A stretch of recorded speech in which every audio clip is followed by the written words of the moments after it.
बनारस के विकास की जिम्मेदारी वाराणसी विकास प्राधिकरण के जिम्मे है और हम जिस सड़क पे खड़े हैं वह सड़क नटनियादाई को शिवपुर बाईपास से जोड़ती है।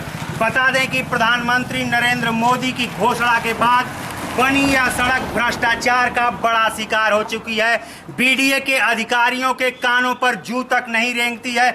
इस सड़क की शिकायत बनने के दौरान बार बार संबंधित अधिकारियों से की गई, लेकिन उन अधिकारियों ने पता नहीं क्यों इस सड़क पर कोई भी कार्रवाई नहीं की। अभी पिछले दिनों फरवरी 2020 में यह सड़क का लोकार्पण हुआ है और जनता का आवागमन इस पर शुरू हुआ है। उसके बाद मार्च में लॉकडाउन हो जाता है। लॉकडाउन के बाद 3 महीने तक इस सड़क पे किसी भी भारी वाहन का आवागमन नहीं होता है, लेकिन लॉकडाउन खुलने के तुरंत बाद बारिश होती है और बारिश के बाद इस पर गाड़ियों का आना जाना शुरू होता है। आप देख सकते हैं ये सड़क कितनी बुरी तरह से क्षतिग्रस्त हो चुकी है। इस सड़क के ठीक नीचे ऐसा समझ में आ रहा है कि पूरा का पूरा पोकल है जिसमें ये सड़क स्वयं दबती जा रही है।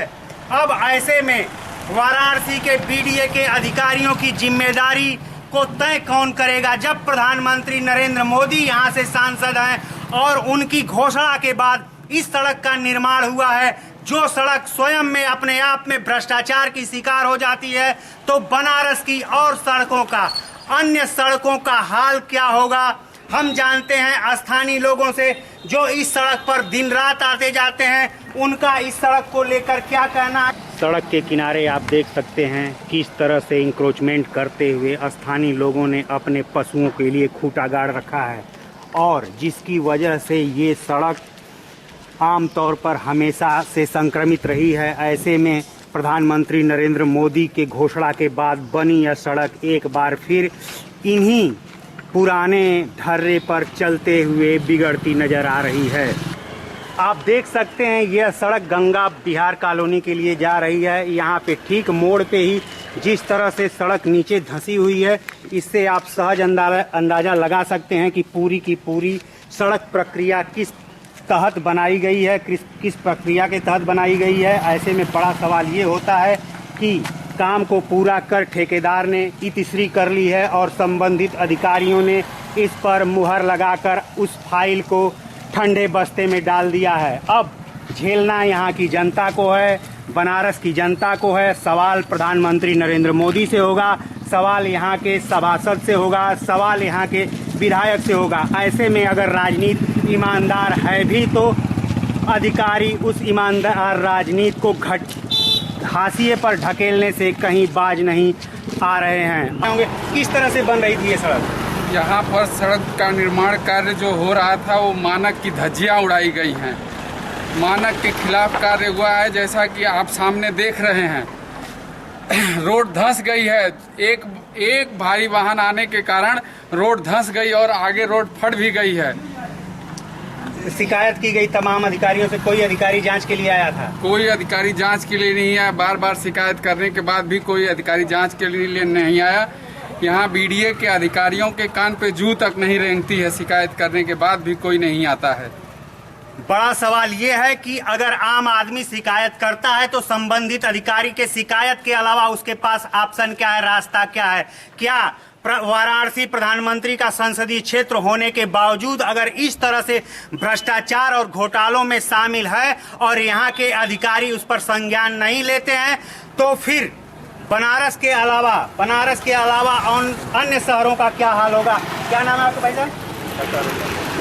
ये सड़क आप आते जाते हैं, क्या बनने में कितना टाइम लगा और मानक देख रहे हैं आप? अरे बनने में बहुत सा समय लग गया। 1 साल से ये सड़क बन रही थी, लेकिन देख ही रहे हैं क्या पोजीशन है, कितनी खराब पोजीशन हो गई इसकी और मानक के एकदम अनुरूप नहीं बना हुआ है जी। शिकायत किया गया लेकिन कुछ नहीं, कोई असर नहीं है। कब से बन रही सड़क? अरे बहुत दिन से बनी भी, सुधरी भी, फिर टूट रही है, फिर बन रही है। कोई इसका सुधार ही नहीं आ रहा है। हम लोग बहुत परेशान हुए, कैसे इतने पानी में जा रहे थे, हिलने में जा रहे थे, कैसे बना, फिर टूट जा रही है। कोई सुनवाई नहीं हो रही है। सड़क यहाँ पे इतना देरी से गड़ा, आए दिन यहाँ एक्सीडेंट होता रहता है। अभी एक दिन परसों हुआ था। कई दिन शिकायत किया है तो कोई सुनवाई ही नहीं हो रही है। विभाग में कोई सुनवाई नहीं। नाम क्या था? मेरा नाम डॉक्टर SK सिंह है। जी, ये आपके सामने, ठीक सामने सड़क टूटी हुई है, कैसे? करते हमने कहा था कि आप मिट्टी निकाल रहे हो, कम से कम अंदर उसको डाल के फिर उसके जो है कि पीट के फिर उसके ऊपर डालो डमरू, तो कम से कम अंदर जो खोखला है वो मजबूत हो जाएगा, उसके बाद जो है ये मजबूत हो जाएगी सड़क। लेकिन उन्होंने बस खाना पूर्ति करने के बाद ऊपर से डमरू बिछा दिया। आज यही नतीजा है जो आपके सामने है कि डमरू बिछाने के बाद जो हैवी गाड़ी गई, अंदर पोल था और ये पत्थर, ये रोड जो है ब्रेक कर गई, टूट गई। ये सत्य है कि अंदर जब कोई चीज़ खोखला होगा और ऊपर से कोई हैवी गाड़ी जाएगी तो टूटना उसका तय है, क्योंकि उनको ये सब चीज़ बहुत लापरवाही है। इसमें बहुत लोग गिरे भी हैं, एक्सीडेंट भी बहुत लोगों का हुआ है।